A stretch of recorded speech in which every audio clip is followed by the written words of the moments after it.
যেহেতু ভাই আপনাদের অনেক কমেন্ট আসে, অবশ্যই আমি আপনাদের কমেন্টকেও আমি সম্মান জানাই। এটা ভবিষ্যতে আসলে যদি কখনো ওরকম, কারণ আমরা তো অনেকগুলো সিনেমা করেছি সাকিব বুবলি জুটি একসাথে, যদি ওরকম হয় অবশ্যই দেখা যাবে। পরিচালক প্রযোজকরা যদি চায়, আমাদেরও কিন্তু গল্প পছন্দ হতে হবে আমার, বা যিনি আমার সহশিল্পী থাকবেন। সো দেখা যাক, let's hope for the best.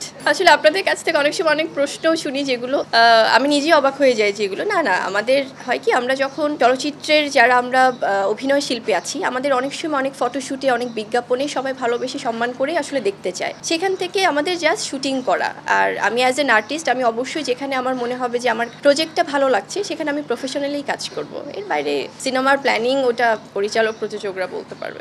এটা নিয়ে আসলে কারণ হয় কি, আমি তো একজন আর্টিস্ট হয়ে কাজ করি, এখানে তো টোটাল অর্গানাইজেশন কী করছে বা তাদের প্ল্যানিং কী সেটা আমার জানার কথা না। আর এটা নিয়ে তো সবাই অফিসিয়ালি কথা বলছে, যেখানে তো আসলে বিষয়টা নিয়ে তো আমার কথা বলা, কারণ আমি যখন একটা কনসেপ্ট দেখি একটা জায়গায় আমার শ্যুট হবে, সেটা নিয়ে প্রপারলি অ্যাজ অ্যান আর্টিস্ট আমি ক্রস চেক করি যে আপনাদের সব কিছু ওকে আছে কিনা, তখন জাস্ট আমি শুটিংটা করে আমার মতো চলে আসি। দেখুন, আজকে আমরা যদি আমাদের পরিবারের অনেক সময় অনেকের সাথে কিন্তু মতের অমিল হতে পারে, বা আপনারা যারা একসাথে কাজ করছেন অনেক সময় অনেক কিছু নিয়েই আপনাদের মতের অমিল থাকতে পারে, সেক্ষেত্রে বা অনেক ভুল বোঝাবুঝি হতে পারে, যেটা আপনারা নিজেরাও জানেন না বা যেটা আমরাও জানি না হয়তো বা। তো সেটা না, আমার মনে হয় যে 1 to 1 সবাই মিলে কথা বলে সমাধান করা বেটার। আমাদের সামাজিক যোগাযোগ মাধ্যম, আমাদের সোশ্যাল মিডিয়াটা অনেক সুস্থ একটা বিনোদনের মাধ্যম ওয়ার্ল্ড ওয়াইড। বাংলাদেশে আমি এটা, যেহেতু আমরা একই পরিবারের, আপনাদেরও আসলে এটা একটা দায়বদ্ধতা, যেহেতু আপনারা প্রশ্ন করেন, কারণ আপনারা জানেন যে আমরা একই পরিবার। তো সেখান থেকে আমি বলবো যে এটা আমার পক্ষ থেকে একটা হাম্বল রিকোয়েস্ট, প্রত্যেকের সাথে কথা বলুন।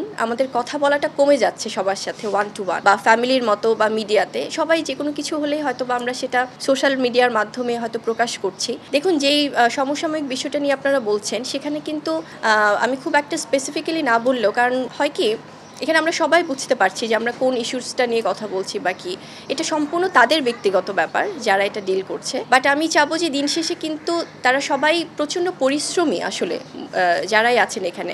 সেটা আমি যদি বলি যে সেটা তনি আপু হোক বা বারিশ আপু হোক বা যারাই হোক, বা আপনি যার কথা বলছেন রোজা আপু হোক, ওনার সাথে আমার কখনো দেখা হয়নি, আমার পরিচয় নয়। তনি আপুর সাথে আমার কখনো দেখা হয়নি। তো ওনারা না প্রত্যেকেই কিন্তু অ্যাজ আ মাদার, মা হিসেবে কিন্তু সবাই পরিশ্রম করছে, কাজ করছে সবার জায়গায়। সো সবাই সম্মানের সাথে যদি প্রত্যেকের সাথে কথা বলে বিষয়গুলো মিটমাট করে নেয়, আমার মনে হয় যে তাহলে আমাদের এই জেনারেশনটা যারা সোশ্যাল মিডিয়ায় দেখছে, তাদের জন্যও খুব পজিটিভ। তারা একটা সুস্থভাবে সব কিছু দেখবে, কারণ আমরা সামাজিক যোগাযোগ মাধ্যমে যারাই থাকছি প্রত্যেকেই যে আপনার, কারণ অনেক যুক্তি, অনেক তর্ক, অনেক কিছু আসতে পারে। সো সবাই মিলে কথা বলে নিলে আমার মনে হয় যে বেটার। আর যারা এখানে কাজ করছে সবাই কিন্তু অনেক কষ্ট করেই কিন্তু এসছে, সেটি আমি প্রত্যেকটা প্রফেশনেই আসলে সম্মান দিয়ে বলবো। সেটা আমাদের গণহারে কিন্তু একটা মিডিয়ার দিকেই চলে আসে, যে কোনো কিছুই যে মিডিয়া রিলেটেড। আজকে যারা উদ্যোক্তারা আছেন, যারা সম্মানিত উদ্যোক্তারা আছেন, যারা ব্র্যান্ড প্রমোটার আছেন, সবাই কিন্তু সবার পরিপূরক, সবার সাথেই সবার ভালো সম্পর্কটা খুব দরকার। সো আমি এটি চাইবো যে কেউ না আসলে পেছন থেকে উস্কানি দিবেন না, মানে আমি আপনাদের মাধ্যমে জানাচ্ছি